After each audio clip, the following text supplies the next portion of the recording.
All right, we got another. Is this a garage? Well, I think we have a lead in here, and that is we have to thank.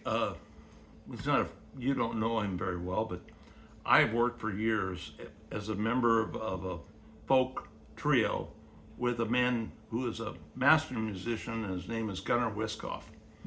Gunnar plays the ukulele, and that's what he played mostly in our group. Though for one show he played the bass, but he also plays mandolin, and he learned later, sort of later in his life, he was in a hospital for a year. Can you imagine? And he didn't want to waste that time, so he learned how to play stringed instruments. And he can play by ear. He hears a song and he can play it. And Brother has that ability. Yeah, too. so that's cool. really, really great. And he, on one of our videos, sent in a comment and he said, could you do a show of some of your favorite psychedelic bands from the 60s? So I have sold a lot of those records. So I can't do a show that would be anywhere close to being complete. Right. But I've done my best today to pick some of my favorites. Okay. And the first favorite that I've come up with, and why don't I, this is Big Brother and Holding's first album on Mainstream, which didn't have many albums that it ever put out. Mainstream, It yeah. also had some records that came out on Jazz as well. Yeah, a great band. I don't necessarily think of them as psychedelic. I think of them as blues, right? I mean, Bye Bye Baby. Well, I don't. I think. Loser. Well, you could in a way. Down on Me is the song that I like the most off of that album. It's not on here.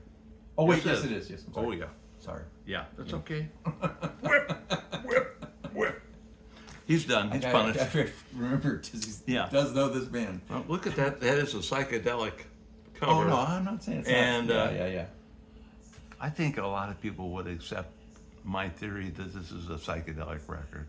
You know, Oh. I've always said that the Rolling Stones started as a blues band, and a lot of bands, Eric Burton and the Animals started as a blues band. They all wanted, and so there's a blues influence here. Sure. Definitely. Okay. Yeah, and then the next one was Cheap Thrills, which we've talked about in the past with its fabulous cover and all this. But this is the first time that the band had a million seller, and it's now probably millions of, Sure. Yeah. sold, Yeah. which led to the album of Janis Joplin and Pearl, Right. where with she Full broke Tilt. out. Right, with Full Tilt Boogie Band. Yeah, Right. okay. And that one's a really, really good one. Yeah. So those are the three, and I then go to one of my favorites, and Boss Skaggs had a club, Slim's, which was in an area of San Francisco that's called the South of Market, or abbreviated as SOMO, and that was a blues club that later became a rock and then sort of a rap and punk club as well. Wow. But he had already left the that point. ownership by then. He also had a restaurant in San Francisco that I ate at frequently, and that was on Union Street. But do you consider this psychedelic? I'm trying to. Well, figure you out know what? This is after. But I think Gunnar Wiskoff would say to me, I wanted you to include San Francisco bands and what is the San Francisco sound, and to me, not including a man who had a restaurant and a nightclub. Definitely San Francisco, he San definitely Francisco sound. I yeah. just would never think it as psychedelic. No, and you know what? Go ahead and whip me on that one. Okay, all right. You're All probably not going to think this next band is psychedelic either. I don't. But it was definitely in the same era as Jefferson Airplane, Big Brother, and all the rest of them. Yeah, that's San Francisco sound. Quicksilver. Maybe we just call it San Francisco sound Sound, stuff yeah, because yeah. it's what we're looking at. So Creedence Clearwater Revival, John Fogerty, great stuff. Came out of Berkeley. John Fogerty worked at Fantasy Records. He was working in the warehouse before he ever had a contract for a record or anything, and that's how he could get a contract at Fantasy. Is he walked into the owner's office at Fantasy from the warehouse and said, "I got a band, and here's a demo tape." And Saul Zantz, the owner, listened to it, and he wrote him out a contract with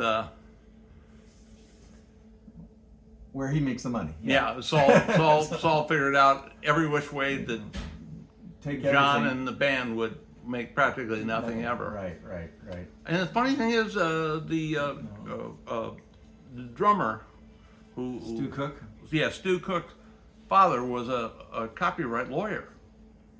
So they thought, well, great, and Guess he didn't get a look at it. well, no, he did, Oh. and even with Stu, you got a member of the band whose father is a copyright lawyer, and he goes in and agrees to a terrible contract, and so the band was pretty confident that this was going to be good. And when they went to renegotiate it, they had Stu Cook's father renegotiate it, and it was supposed to be a better deal, and it was so slight, it'd be like going from a penny to two. Yeah, right. Yeah. Oh, we get 50% more. It's 50% Boy. more than nothing. That was, and I have another Creedence here, which is their, I believe, greatest hits. Oh, it's two albums on one Fantasy record. Yeah. Okay. Yeah. Okay, Actually, it's 3, 4. All 4 albums on records. Or 5. My God, 6.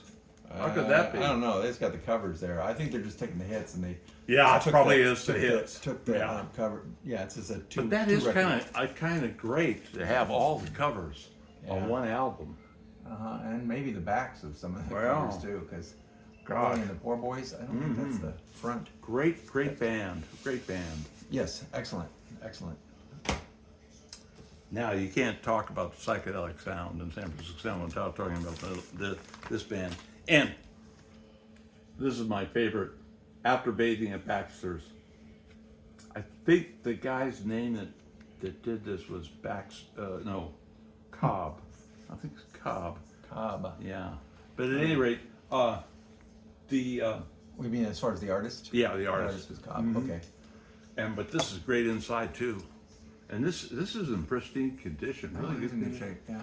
Yeah. We probably can mess it up. You know? Yeah. Let me get some cotton candy and a candy apple. Yeah, We can mess stick with them this. on here pretty good. No, this is a nice copy of it. Yeah, that's Jefferson. You know, Airplane. I'm saving what some people would say the best to the last. Ah. What would that be in your mind? Parkle Harm. I don't know. Oh, we're doing San Francisco Sound, right? Yeah. So psychedelic. Oh, that is that. I want to say, is that an Airplane record? No. Oh, You know, that's you've often scolded me on this because you go, Dizzy, you've shown this record so many times. Oh yeah. This is a different one. Live Dead. Live Dead. Okay. The Grateful Dead. Okay. And it shows them in all their different manifestations of different.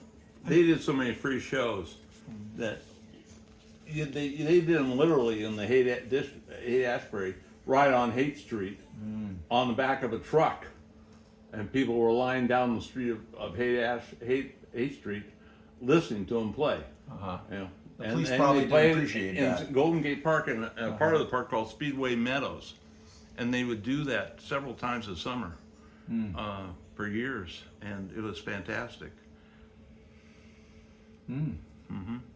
Yeah.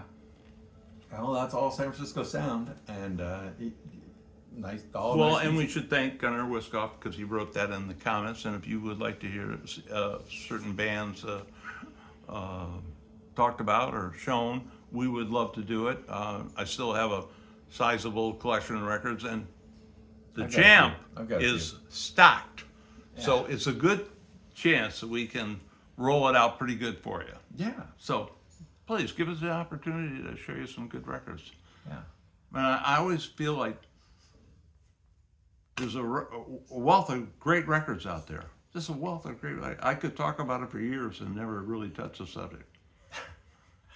All right. Well, that's the end of this San Francisco Sound exploration, and we will catch you next time. Champ out. Don't forget your comments. Dizzy out.